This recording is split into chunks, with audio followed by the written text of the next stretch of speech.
কোনো অবস্থায় এগুলো মানা যাবে না। এখনও সময় আছে, শুধরে গেলে ভালো।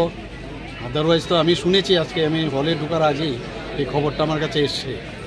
এর আসল সত্যতা আরও আমি যাচাই করে তারপরে আমি কমেন্ট করবো এই বিষয়ে। কিন্তু যা হচ্ছে সেটা ভালো হচ্ছে এবং মানে সংখ্যালঘুদের উপর যেভাবে ওরা অত্যাচার করছে সারা বিশ্ব দেখছে। আমি আশা করি আমাদের কেন্দ্রীয় সরকার এবং আমাদের কেন্দ্রীয় নেতৃত্ব এইদিকে নজর রেখেছেন এবং যথাসময়ে যথা ব্যবস্থা নিশ্চয়ই করবেন এবং আমরা সেই দিকে আমরা তাকিয়ে আছি। আমাদের ত্রিপুরার যেখানে প্রশ্ন, আমরা 4 দিকের মধ্যে প্রায় 3 জায়গায় আমাদের বাংলাদেশের বর্ডার। কাজেই আমি বিএসএফ এবং ডিজি সাহেবের সাথে কথা বলেছি যেন তীক্ষ্ণ নজর রাখে এবং সেই দিশেই কাজ করছে সবাই।